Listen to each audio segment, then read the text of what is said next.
gumshoes or high heels, where we're going to talk about the wild and wonderful directions that women's crime writing is taking.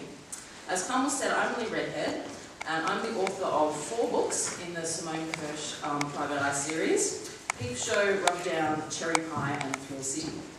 And after 4 years of living in Vietnam, I returned to Melbourne just a couple of years ago. I'm writing the 5th Simone book, teaching and wrangling a couple of toddlers, and attempting a PhD in creative writing. So, quite busy. Next to me is Angela Savage, and she's the author of 3 crime novels set in Thailand, featuring Australian expat private investigator Jane Heaney. Behind the Night Bazaar won the 2004 Victorian Premier's Literary Award in the unpublished manuscript category. Her second, The Half Child, was shortlisted for the 2011 Ned Kelly Awards, and her third, The Dead Beach, came out last year, and I'm sure will be receiving many awards. Her short story, The Teardrop Tattoos, won the 2011 Scarlet Stiletto Award, and Angela has worked and travelled extensively in Asia, and in 2014 commenced a PhD in creative writing as well. This added the motivation happening here. So everyone, please welcome Angela. Next to Angela, we have Maria Meenan, and she's a novelist whose books have been shortlisted for the Vogel Award, the Age Book of the Year, and the Miles Franklin.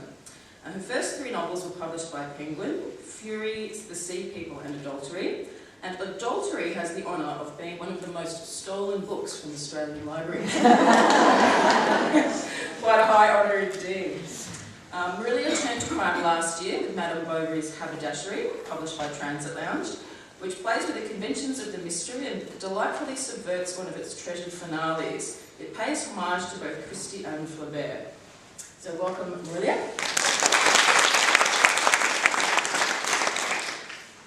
And next we have London-born Annie Hawkswell, who abandoned the law to work as an investigator, an occupation she's pursued in Australia and the UK for longer than she cares to remember. She now combines this with writing and commutes between Castlemaine and the UK. The first 2 novels, In Her Blood and A Bitter Taste, both set in London, attracted rave reviews, and I believe are being optioned for television. Very good. Her third novel, A Morbid Habit, is being launched here today at 3:30. Yes, so be there. And all the titles feature Catherine Berlin, who, when the series starts, is an investigator with a financial regulator and a registered heroin addict. So please welcome Annie.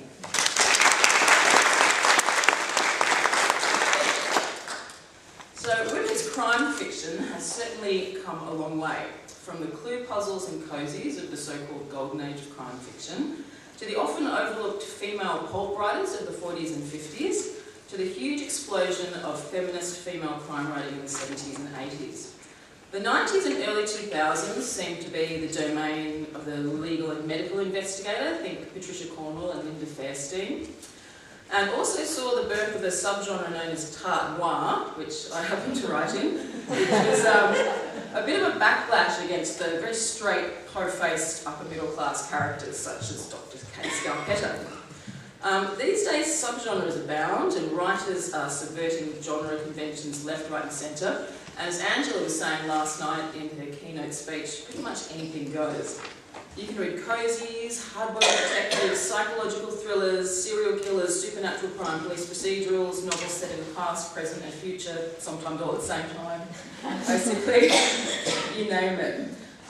So to start with, I think I'll get the authors to tell us a bit about their latest books and where they would sort of situate their novels on the genre spectrum. How would you categorise your books, or would you even categorise them at all?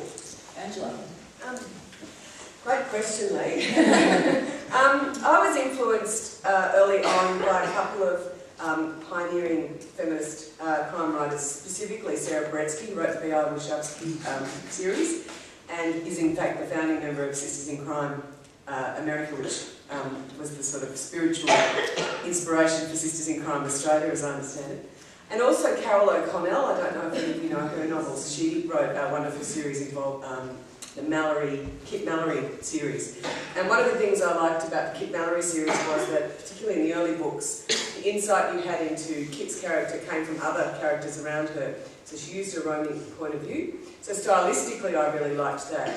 And I was really attracted to the idea, obviously, of a strong female hero who had agency and who had street smarts, which was the V.I. Wachowski character.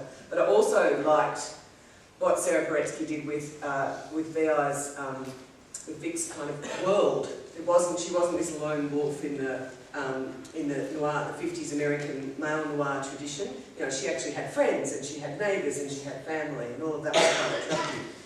So Jane Keaty actually started life as a character in a short story that I wrote for the Sisters in Crime Scarlet Stiletto Awards in 1998. And she didn't even have a surname at that stage. And when that story, which was set in Bangkok, called The Mole on the Temple, when that story won third prize, that was actually enough encouragement for me to think, oh, maybe I'll have a go at writing crime fiction. I mean, I'd always read and enjoyed the genre.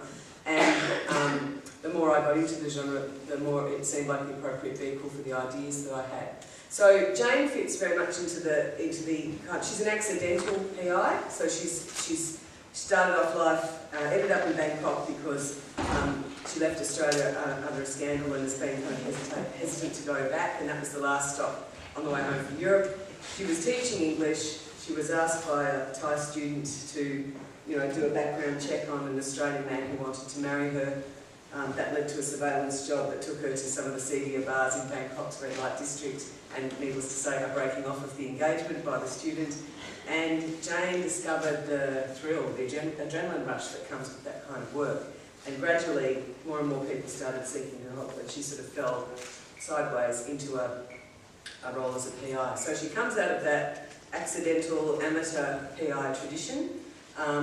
Putting her in Thailand is quite deliberate because I particularly want to explore what happens when you're out of your own cultural context. And obviously, working cross-culturally is a lot like being a detective. You're constantly trying to work out the big picture from a small set of clues.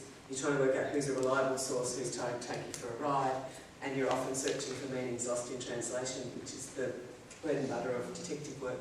So that's where that came from. Really, yours is probably a little bit harder to categorise.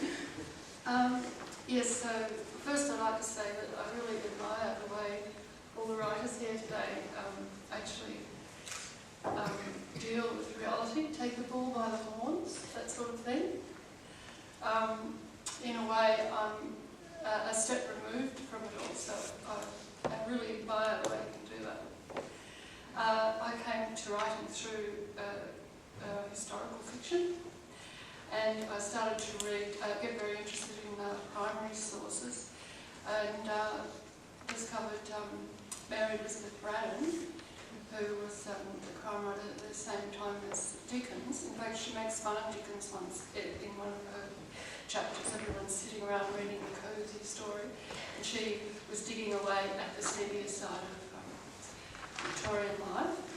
And then Anne Catherine Green, and then I saw that Agatha Christie was influenced by Anne Catherine Green. She was an American writer in about 1860. And so I started to read Miss Marple, and I came to it that way. So as a result, my writing is a bit recursive. For example, Madame Bovary's Haberdashery is about really a reader of detective novels. She's read far too many Miss Marple novels and believes that's a qualification as any to find her friend who's been lost. So it is a bit of, I do write about readers of detective novels as heroines in that book.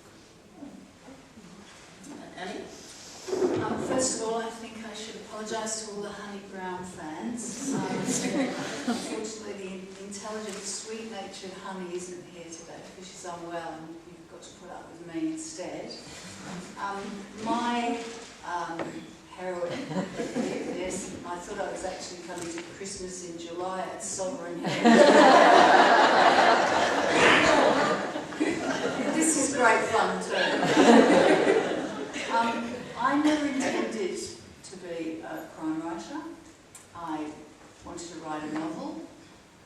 to see if I could write something that long, and I thought that crime writing would be one of the easier genres to get into because it was so well structured.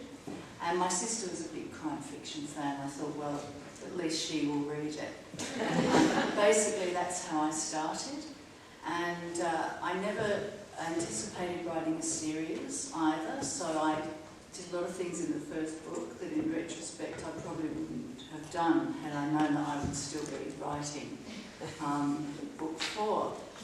My heroine was actually inspired by a novelist called Anna Kavan, who wrote surrealist fiction from about the 1930s through the 60s. And she was a heroin addict. And I was intrigued by the relationship between her addiction and her creativity. When I started to look into it, I discovered that there are a lot of high-functioning heroin addicts out there. And I thought for crime fiction, this was perfect because all the other flaws were taken. I knew that I was going to have a flawed heroine. So I picked on heroin addiction, which is it's a bit of a problem. By the time you get to book 4, someone suggested, I think Vicky suggested this morning, perhaps you could move on to ice now. Sort of change it up a bit. My books, as anyone knows who's read them, are at the light hearted end of the spectrum. I try and write sort of amusing, just with the occasional reference to the politics of the day, which reflects my own obsessions. My editors are always cutting out large chunks of political diatribe in my books, and I think those are the best bits. So I'll release those one day, when I have higher profile, sort of collected musings of Catherine Berlin. So really that's where I started from. I thought, write something in a genre that would be well structured, and then I was very lucky to get publishers who immediately said it has to be a series. So since then I've been trying to think of other ways to manage heroin addiction. There's a few of us who are accidental crime writers. So you didn't set out to write crime writers, did you? Oh no, I wanted to be a literary writer when I was 17. I was sort of quite a wanker about it. I was working on a prawn trawler, and onto the prawn trawler I took with this sort of Patrick White and War and Peace. It would be a great opportunity to read War and Peace because I was stuck on this trawler for sort of 3 months. And the last thing you want to do on a prawn trawler when you're not working is to read Tolstoy. But I found this box of books sort of under one of the bunks, and it was full of like pulp fiction and crime fiction and picture magazines and that sort of thing. And I really got into them, and then I got really addicted to reading crime. And I loved all the sort of, I loved the 70s and 80s kind of feminist detectives. I loved Morel Days, Claudia Valentine, and the Wachowski and Kinsey Millane and stuff. And, I sort of thought they were kind of a little bit too straight for me, and they didn't really sort of reflect my life or the lives of the sort of women around me, because I was working as a stripper in Melbourne at the time. So I thought, why can't I have a stripper as the detective character instead of the victims? Every sort of book you read, crime novel, there are heaps of strippers in crime novels, but they're all dead.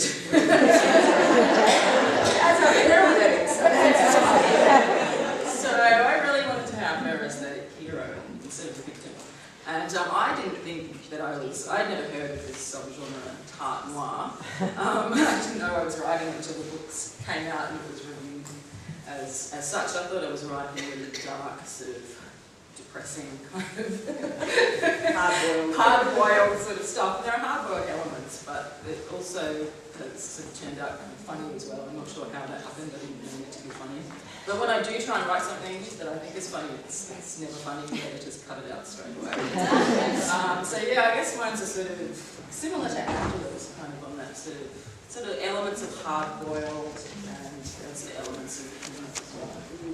And what do you authors think about the directions of female crime fiction these days?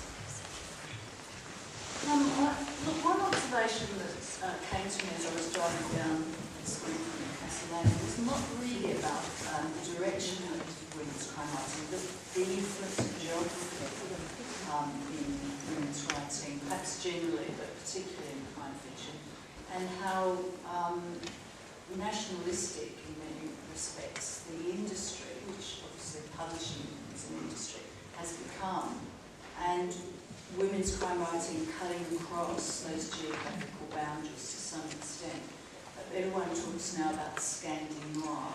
You know, that was a huge eruption of Scandinavian crime fiction into the market, and very cleverly made, which is really on the back of what was that trilogy that That's right. I think that was very cleverly leveraged by publishers. And Yes, the new Stieg Larsson. Oh, another one is the new Stieg Larsson. yeah, that's right.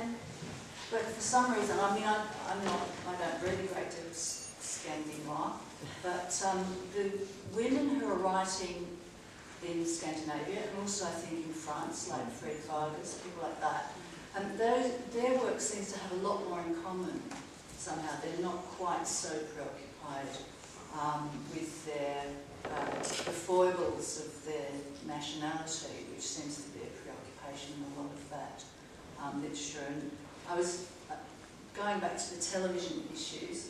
I noticed that the Tunnel, the new version of the Tunnel, which has taken the Denmark-Sweden contrast and made it French and English, is really only accessible to people if you understand the stereotypes that prevail in England and in France about their respective countries. Which is why I think a lot of the Tunnel is, it's called The Bridge, that's right, The Bridge, the Scandinavian Denmark thing was lost on me, because I don't know how Scandinavians and Danish people regard each other. Obviously with some antipathy. Yeah, someone told me recently that the Danes are like New Zealanders and the Swedes are like Australians. Oh, that makes perfect sense. But I'm interested in the way that perhaps women writing crime aren't so preoccupied with those national boundaries, or whether it's just simply a marketing strategy on the part of the industry.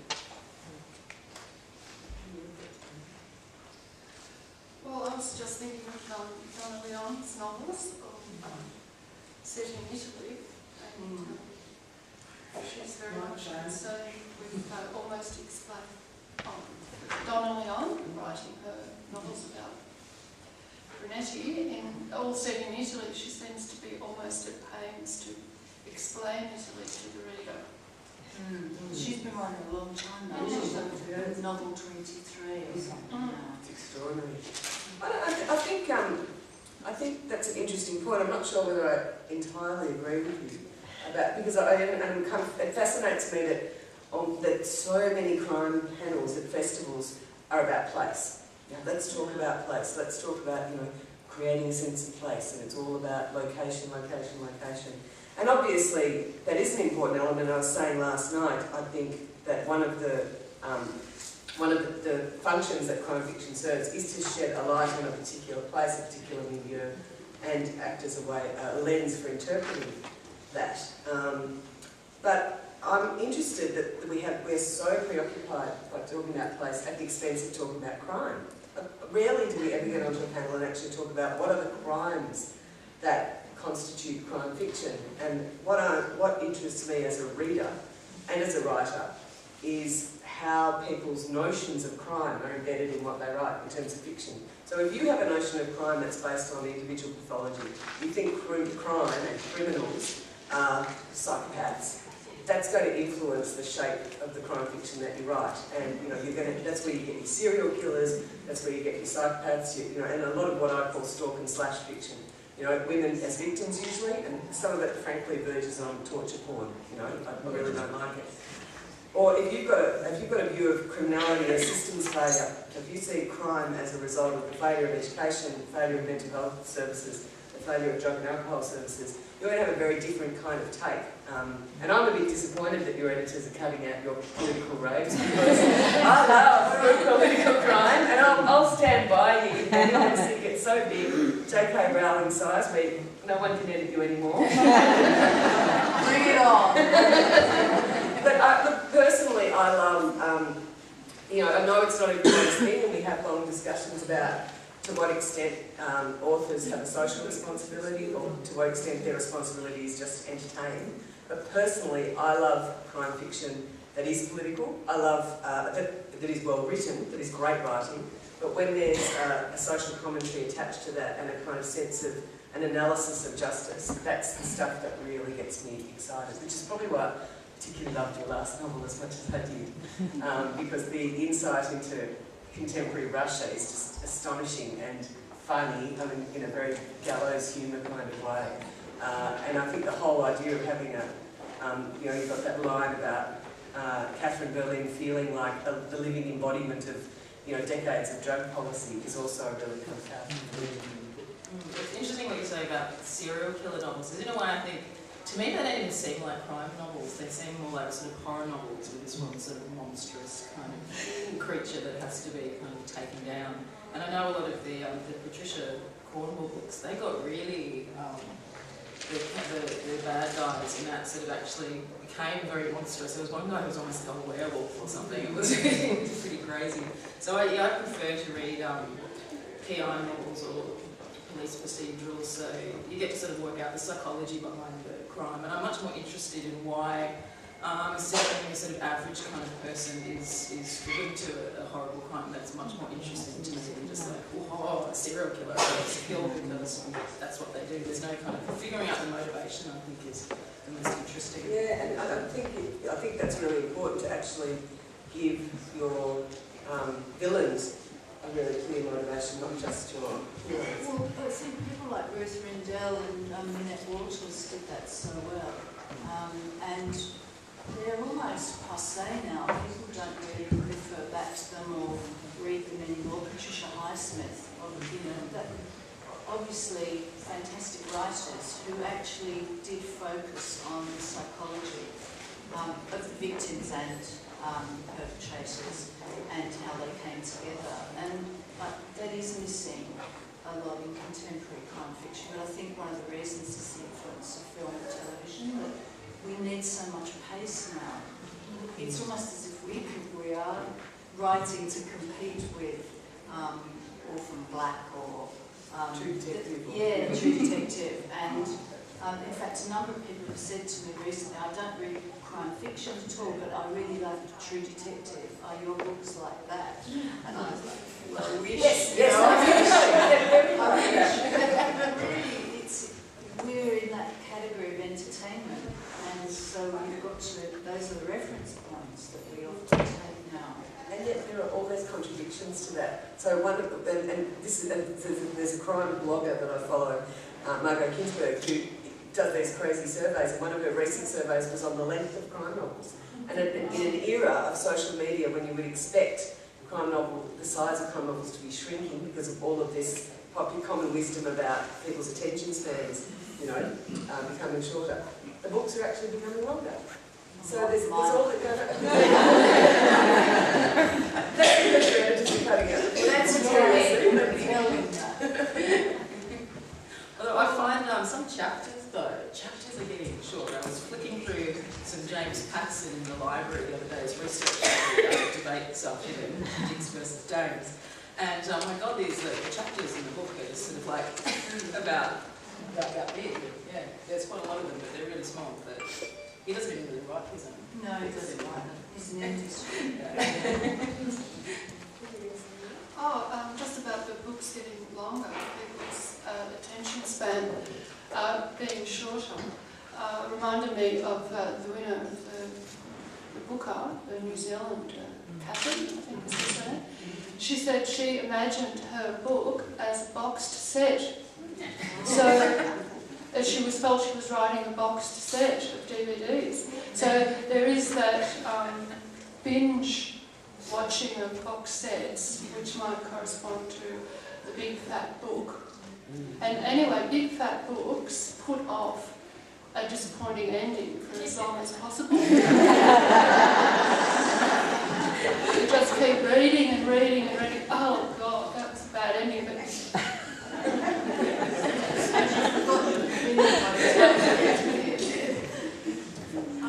I've been reading a lot of female authored crime fiction that I think, I don't know if it's just what I'm reading, but it definitely seems to be getting darker than it was in the last few decades. Have you experienced that?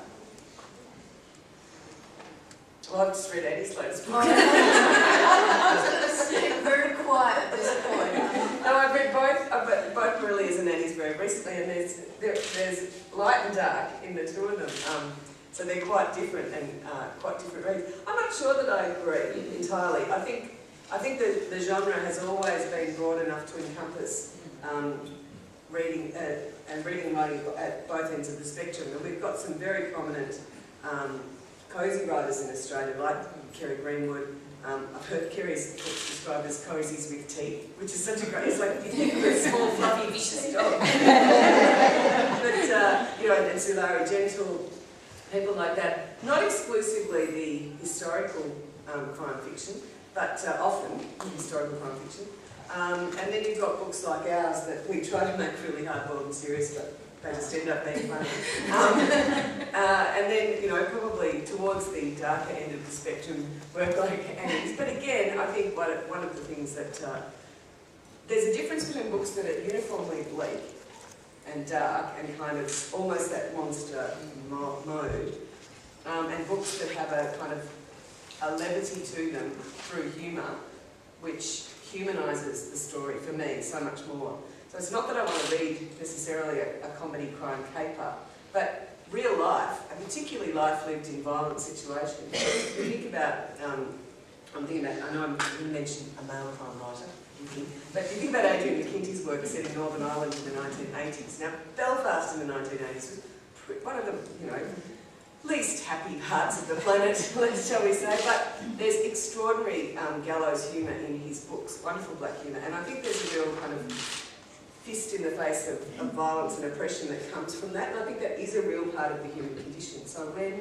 books have that element in them, I think that really lifts it. So I think that even when you're reading dark books with bleak settings, and certainly this is the case with Annie's book, you've got that, you can also have that kind of, those moments of light and dark that really bring the text to life. And I spend a lot of time working on my jokes. I labour over those light moments. You know, it's interesting that I don't get the same reaction in the UK to the books as I do here in terms of their bleakness and darkness. They think that's just the way things are. They really don't think that, you know, in Australia everyone says, oh God, you know, it looks really dark and depressing and stuff. And in England, no one ever says that really. They're just half of the course. I don't know what the right That's depressing. Yeah, that's right. It is. And do you think that female protagonists are a bit different now in crime fiction than in the past? I'm thinking again of like the sort of 70s and 80s, and the askings of feminist detectives.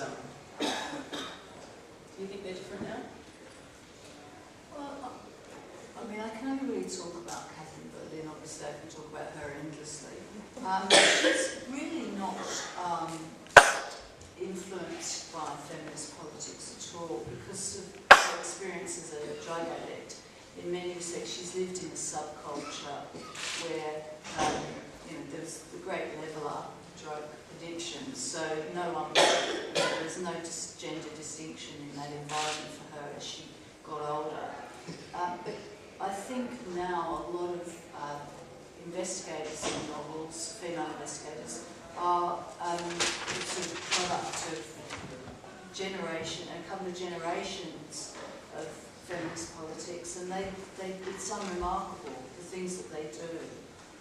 We expect to see female engineers, female investigators in life, in real life, not just on the page. Whereas I guess when they started writing them, there weren't very many around at all. I mean, even when I started working as an investigator, there were very few women actually doing it. And the bloke that I was working for, when I first started, said to me, you know, we have quite a lot of work on the docks. And I said, yeah, yeah, that's okay. And he's like, oh no, I'd still like to send you down there. And I thought, you know, well, this is over 20 years ago, but now there wouldn't be any hesitation. They wouldn't even think about it. So I think that has really, really changed. Yeah, really. You've heard a lot of historical material. Well, yeah, as I say, I'm not as qualified to speak about current trends as my comrades here. But I'd just like to say, before you said about works being just entertainment or having a social message, when people were writing in the past, they didn't think that they had a social comment to make. The ones that I mentioned, for example, Mary Elizabeth Braddon, or even Agatha Christie, a social comment was very far away. But as time passes, all these unconscious portraits of society at the time will be read as social comment, just because the writer is a woman engaging with the world around her. So the fact that you can go down to the docks now, whereas previously you couldn't, the writer might take that for granted, but historically it's going to be read as a social comment. So even the lightest entertainment can be read that way, not that it should weigh us down or doing it. It's interesting. I've heard someone say recently that every book that's written now, wherever it's set, in whatever time or place, is a book that reflects now, that is about now. It's about the present, for the same reason. So the sensibility of the characters will always be influenced by contemporary values. And certainly you see that in historical crime fiction, where women have probably more, I mean, a good historical crime writer will be realistic about women's limitations, but the women will have a character and have agency that they may not have had at the time. I think one of the interesting elements of female crime characters, particularly Australian characters in an Australian setting, and how we differ quite radically from, say, a US context, is around weaponry.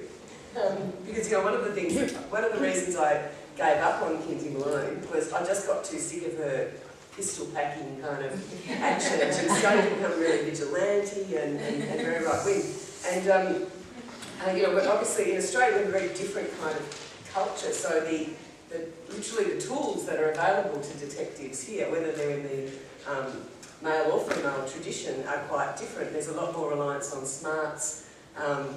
I know that when I was writing the first Jane Henny novel, I think Jane even makes a kind of comment about, you know, martial arts training had not turned her body into a deadly weapon. You know, she wasn't that kind of kick-butt female detective at all. In fact, she was a bit of a wuss, and you know, she ended up in difficulty, in trouble, because she wasn't very fit. And so I kind of wanted to play on that stereotype, the notion that a feminist PI had to be, you know, practitioner or armed to the teeth. I guess the other thing that kind of happened accidentally for me, there is that tradition, and it is a very, I was going to say addictive one, but no pun intended, but where, you know, a female PI, in order to be a PI, has to be a lone wolf to some degree, you know, not have the ties that bind and that might, you know, enable her to make reasoned decisions sometimes, or avoid putting herself in danger, because that, you know, contradicts and undermines her trajectory as a detective. And I think that's one of the things that has changed in contemporary writing, where women do tend to have more relationships in novels, and they have to somehow reconcile, in a metaphor, you know, as a metaphor in a way for women's work-life balance in general, but they have to somehow reconcile their motivation and drive as detectives with their role as social beings and in relationship to other people. And I think that the tension that sets up can be quite interesting. And so what I've done in my novels is, and this is a classic thing when somebody, you know, when you don't know you're writing a series, and after the first book someone said to me, oh, well, you know, will Jane ever have a sidekick? And I went, no, she's a lone wolf. Second book, Involves motif as well. It's a second-hand bookshop that she likes to shop in, and he's this kind of drop-dead gorgeous Indian man who's really smart and a bit of a wuss. And so they kind of set up this relationship, and you know, it's a bit of a Holmes and Watson kind of playoff with the gender roles reversed, but it does actually influence the way she undertakes her work as the stories progress.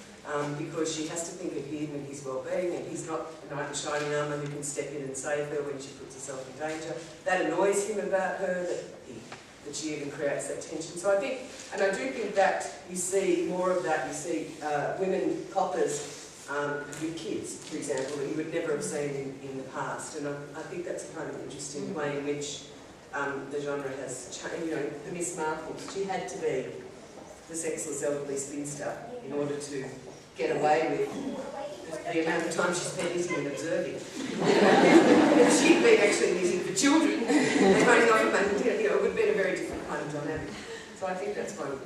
One thing I'm really liking is, although, you know, I love the sort of 70s and 80s stuff, but the detectives, they were just sort of too perfect. You know, they could fight and they could shoot and they could sort of beat up bad guys, and they were this great sort of feminist fantasy, but they kind of weren't that sort of realistic, and they didn't really have any flaws, and morally and politically they were all sort of right on. So I think now we're seeing more sort of flawed female protagonists, and with sort of dark past. And I think in the past, if a female character had a dark past, it was never their own doing. It was something horrible that had happened to them in childhood or something. But now it's like they're very flawed, and they've often done sort of horrible things, and they're not perfect. And as well as you're finding a lot of sort of scarred and sort of ugly kind of characters, where everyone had to be quite attractive, I thought, in the past, and now I think they don't have to be. Yeah. Well, that's one good thing about writing the character who's older and getting older. There's no point in me trying to glamorise Catherine Berlin. She's 57 in the latest novel, and obviously she's pretty wrecked by her experiences with drugs. So I don't have to worry about her hair, what she wears, you know, I can list all of those considerations, which is a great relief for me personally. I think that's interesting though. You hit on another interesting dimension to all of this, which is how much writers are prepared to risk with their characters. I think that and that's another thing that I think is an interesting development. I think you do it, I think Honey Brown does it, I think Ellie Marnie's done it too with her YA novels, is where you're actually prepared to put the characters in such danger that the reader is really left thinking, will they make it through to the end of this book? You know, or is this where it's going to finish? And I mean, obviously it's a really delicate balancing act again, because usually when you're reading a series, you start from the assumption that the hero will be alive at the end. I mean, that's basically do that. But at the same time, we want a moment of doubt in the novel. And So don't write it in the first person. oh, no. I mean, I've just read Anna George's debut, you know, What Came Before, and she writes from the perspective of, you know, it opens with the husband in the car saying, I've just killed my wife, and then the next narration is by the wife who's lying on the laundry floor, and she's also on the ceiling, and she's looking down. You know, so you can potentially play with that stuff. But I do think that's a really interesting challenge for women writers, is to what extent they are prepared to allow their characters to sustain serious damage. Well, Catherine Berlin started out pretty damaged, so she's not got a lot, very far to go. Which it is a problem though when you know that you've got book 3 coming out, and at the end of book 2 there's a big moment where she could die. As soon as everyone knows there's book 3, that's going to really undermine that. But I think that's probably down to the writing. You know, I think that's a challenge. It has to be about how you get them out of it, doesn't it? Rather than will you get them out of it, but how you get them out of it. Some other clever thing, which actually, going back to the weaponry issue, I think that is a real problem for people who write in jurisdictions like Australia and the UK, where the police and other individuals, apart from the bad guys, aren't armed to the teeth. I mean, I gave Catherine Berlin the telescopic battle in the first book, and I'm so glad I did, she really needed a weapon. And It worked very well for her. yeah. But it's an offensive weapon for her to carry. In fact, it would be illegal for her to carry that in England. So there's a fine line, and I think it's the same problem that the actual law enforcement authorities face in those sorts of countries where the bad guys can carry any kind of weapon they like, but we're extremely conservative when it comes to equipping law enforcement with appropriate weaponry. We're very nervous about that, which is obviously a good thing to some extent, but it makes life very difficult for writers. I'm thinking such a writer. I'm thinking if you give Catherine an ice addiction, she'll be invincible. That's what ice does. In fact, I put the whole police force on. Everything's bad for writers as far as I'm concerned. That's what I love about reading Australian crime fiction, because, like you said, they can't just pull out the gun. In so many of those American books, they just pull out the gun that they've had there the whole time and shoot the bad guy. Like, where's the tension there? Simone once dispatched an enemy with a bucket of tofu. So they have to really make do with what they've got. That was Raymond Chandler's great line. When you're writing a story and you don't know what to do next, have a guy with a gun walk into the room. Yeah. And that's not really generally available to Australian writers, which I think arguably makes us more creative. So we resort to buckets of tofu. And what excites you about crime fiction at the moment? Who are you reading? I just read Hades by Candice Fox, which I thought was excellent. She's a debut author from Sydney, and she is this sort of mashup of kind of a hard-boiled detective and a serial killer and cops in different points of view, and it's all sort of wrapped together in this really gothic kind of way. So it's sort of mash up all these different things, and I thought it worked so well. And it was just great. What about you guys? What are you reading? Well, I'm listening at the moment. Again, stuck in the past as I am. There was a radio drama series called Candy Matson. Does anyone know about Candy Matson? Female PI in the 40s and 50s. Her husband wrote a script for a male lead that would have been like Sam Spade or someone like that. And his mother-in-law said, "No, your wife needs a job." So she's going to be Candy Matson, the detective. And she has this male secretary who answers the phone, "Hello, Candy Matson's office." And that's the guy. And they basically just do the script exactly the same, with Candy Matson in the role. You can find it on sites like Old Time Radio. But they couldn't get a sponsor for her. They tried by introducing her, got a cleaning problem? Candy Matson's your girl. She can clean up any mess. But they couldn't get even a detergent person to support a female detective, hard-boiled, and that was in the 50s. So, sorry it's not the present time, but you did ask what I was doing. I've actually gone back too, because my book has got a background in the Opium Wars and around the use of opium generally in the 19th century. So I'm reading people who wrote under the influence of opium, which is very interesting. People like Wilkie Collins, who started the real old favourites. Some people regard him as the originator of detective novel.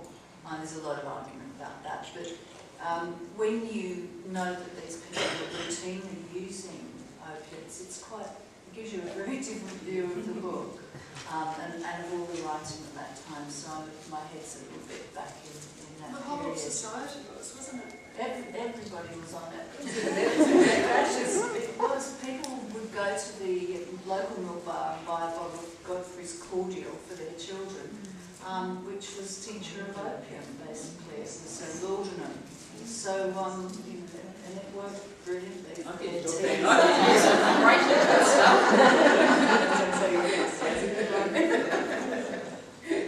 I'm reading. I do read a lot of contemporary Australian women's crime fiction.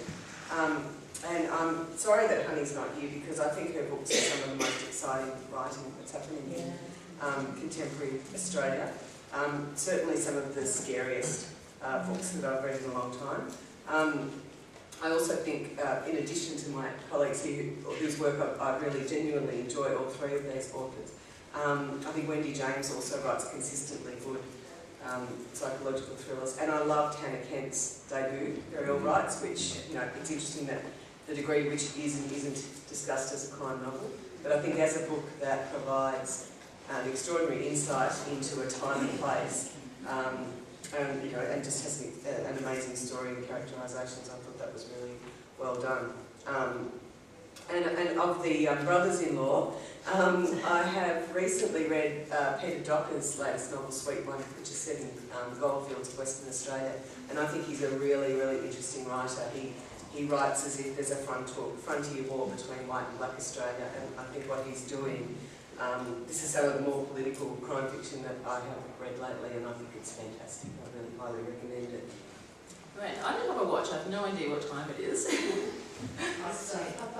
Okay, so maybe we'll open it up to some questions from the audience. Any questions?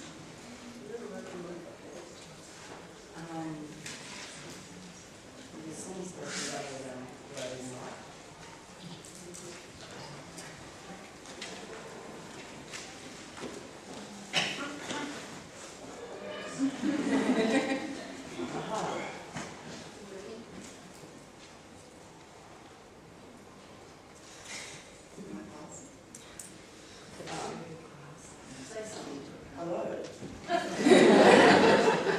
Hello.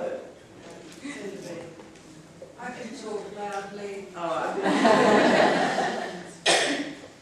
Could you tell us about some of the crimes, please? Sure. Some of the crimes that tackled.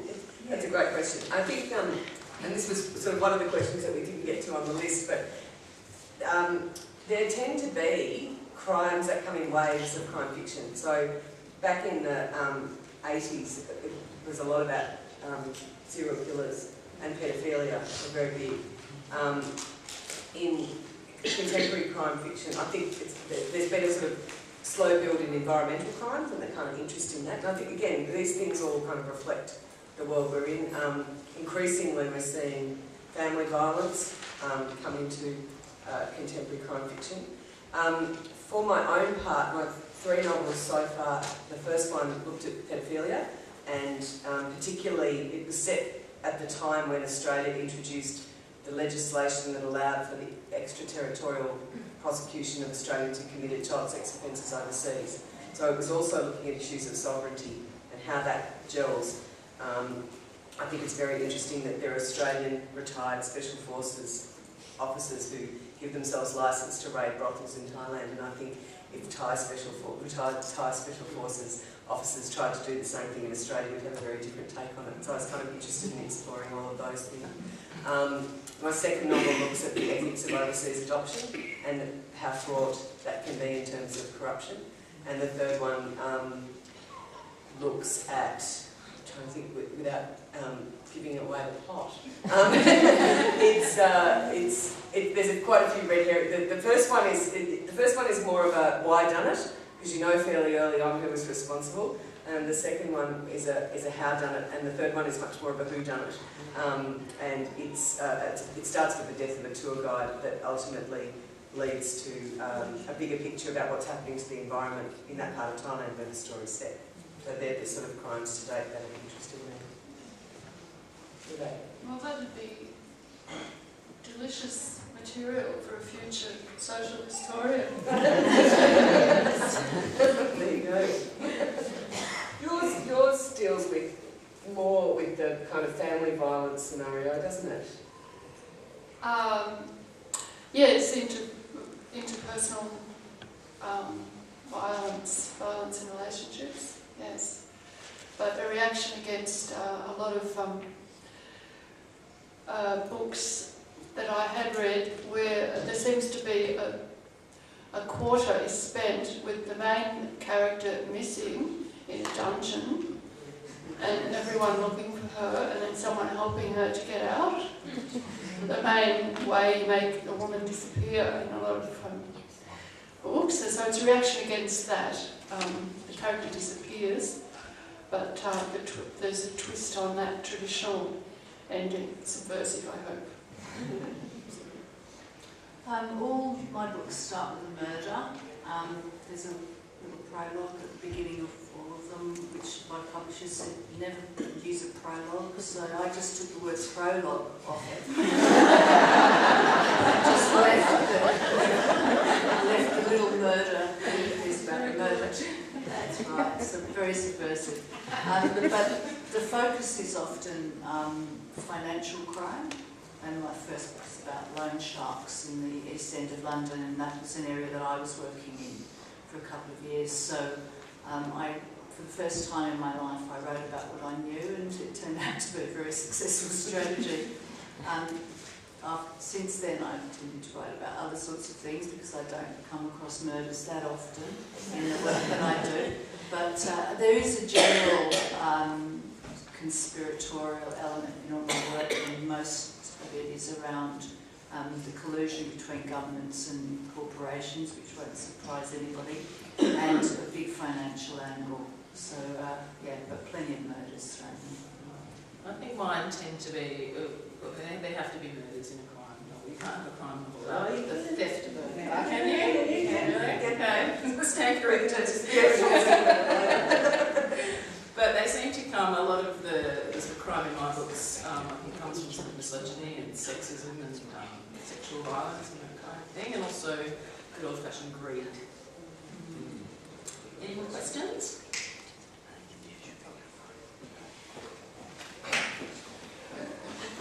I don't know.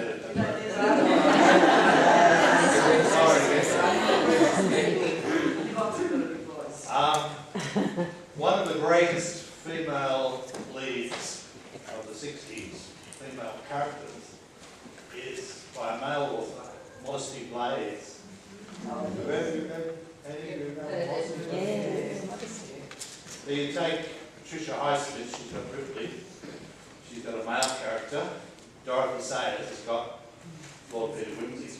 Now, a male comes along, and he's the one who puts a really strong female lead up in the 60s.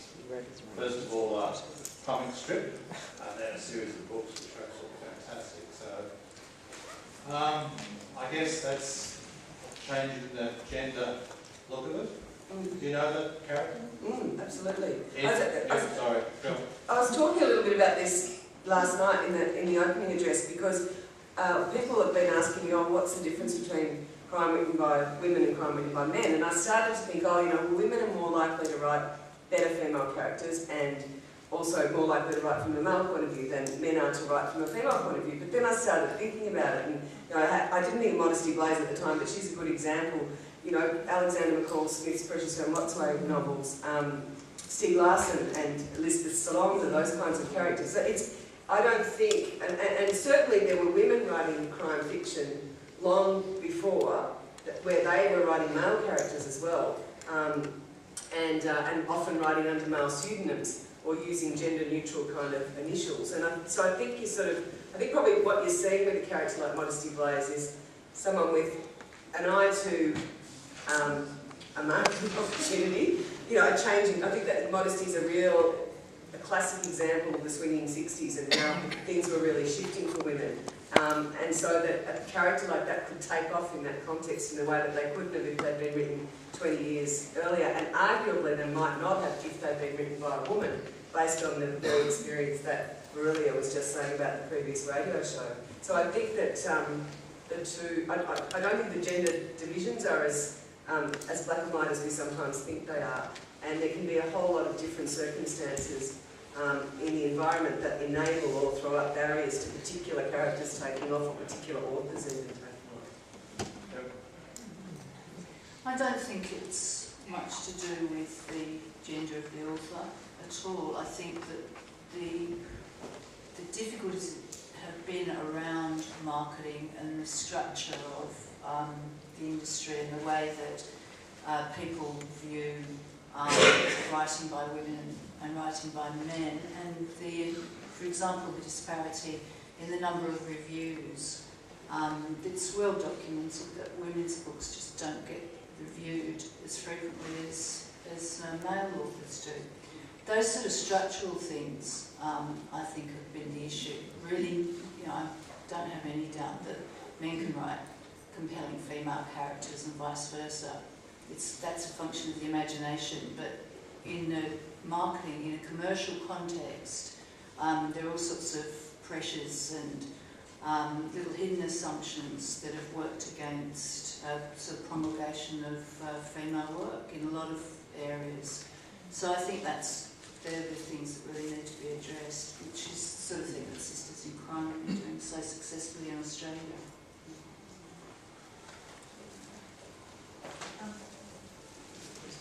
Hello. Hello. Shane as well. You just had that talking about Patricia Highsmith, and I had just read a book of hers, and I just often read her work thinking, I just don't know that this would even get published today. And I'm kind of wondering, with your writing, and not all of you, but like often you're doing kind of serious stuff. How much do you want to kind of not do that as well? Do you know what I mean? Do you have kind of a moment where you go, actually, I'm kind of tired of having this person as my mouthpiece for this sort of scenario, and I would like to just kind of write something where it's just a self-contained kind of story from a different perspective? About 10 to 9 every morning. Yeah. Yeah, so I think anyone writing a series, wants to do a completely different standalone thing. And I write in first person, so I'm desperate to write in third person, to try anything else, different points of view. So I'm trying to do both at the same time, because I know myself, I love reading crime series, and I really hate it when the author just stops writing the series of my favourite characters and goes all serious and writes something else. So I'd like to sort of keep to do both, which is hard fun time, but so keep the series and just do other stuff on the side. What about you, Angela? That's very disappointing to hear you say that, Lee, because I'm working on a serious novel at the moment. No, I am actually working on something quite different. It's not a crime novel. I don't want to say that in this context. The PhD project, but it does, obviously, it still taps into my key interests in terms of Australia's relationship with Asia and other elements. And who knows, it could turn out to be a crime novel. Every time I try and write something, a dead body turns up, so I can't make any promises. But actually, I quite like writing a series, Simone. I don't know whether I'll still feel that way down the track, and certainly, I'm a bit like Lee, I love reading a good series. One of my favourites is Michael Dibdin's Aurelio Zen novels, set in different parts of Italy. So unlike Donna Leon, who's a lot of her work is centred on Venice, Dibdin takes the reader to a different region of Italy with every book. And one of the things I loved about that was, it's armchair tourism, so you get this kind of lovely insight into particular regional variation. And so I want to do that with my books on Thailand. I want to take the reader to different parts of the country. The hard thing is, of course, when you're writing crime fiction, it's mean streets, it's the seedy underbelly of the society. Gentle rice paddies aren't really where it's at in terms of, blood and guts. So the challenge for me as a writer is, how can I come up with a reasonable crime that's going to be gripping enough, but also showcase the beauty of the country. And sometimes you do that by having a character come from a place, and the detective has to go and visit them in their hometown, which happens to be in Thailand's Wild West or something, or on an exquisite beach somewhere. But I can see a trajectory for the series, and I reckon there's probably 7 books in it. So, and maybe they'll write other things in between, but that's what I wasn't trying to say that serious is not serious. Sorry, I didn't mean for that to come out like that, because that's not how I feel at all. But I think about it like, as a writer, how much of it's influenced by kind of economics and kind of that idea of, doing the thing that works. And then I read someone like Patricia Highsmith, and I just think, she just did what she was going to do. Look, I don't know. I don't know if there are any hard and fast answers to that. I mean, there are a lot of novelists, successful novelists, who do both. Val McDermott does both. I think she's got 2 series and a hell of a lot of standalone novels as well. And I personally prefer her standalone novels. Michael Brunothan's another writer. She's got 3 series. And she's coming to Melbourne, by the way, in September with Sisters in Crime. It's interesting. I'm not sure. I mean, it's funny because Annie, from your comment, and I'm pretty sure Lee, we've talked about this before. I don't think any of us thought we were writing series when we set out, and it is kind of tricky because you go, oh, it's almost like you want to put all your best material in the first book, and then you start the second book and think, what am I going to do now?